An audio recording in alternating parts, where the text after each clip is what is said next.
আসসালামু আলাইকুম সম্মানিত ভাই ও বন্ধুরা, এটা হচ্ছে 12 ভোল্ট 17 অ্যাম্পিয়ার এবং 20 অ্যাম্পিয়ার দুইটাই ধরতে পারেন।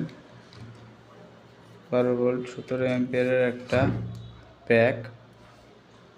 আসলে মূলত 20 অ্যাম্পিয়ার থাকে না কোনো সেলেই, 17 অ্যাম্পিয়ার থাকে, আবার 15 অ্যাম্পিয়ারও থাকে। এই জন্য আমরা মাঝামাঝিটা বলি 12 ভোল্ট 20 অ্যাম্পিয়ার অথবা 15 অ্যাম্পিয়ার অথবা 17 অ্যাম্পিয়ারের প্যাক। এটা দিয়ে ফ্যান, তারপরে হচ্ছে চার্জার, ফ্যান, তারপরে পাওয়ার ব্যাংকের সার্কিট দিয়ে মোবাইল চার্জার হিসেবে ব্যবহার করতে পারবেন। 4টে ব্যাটারি দেওয়া আছে, এখানে একটা বিএমএস দেওয়া আছে, যে বিএমএস দেখা যায়।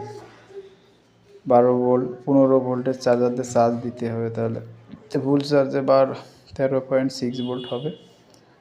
একটা ফ্যান 6 থেকে 7 ঘন্টা চলবে। আবার যদি কেউ পাওয়ার ব্যাংক হিসেবে ইউজ করতে চান তাও চালাতে পারবেন। তো যাদের লাগবে তারা আমাদের সাথে যোগাযোগ করবেন।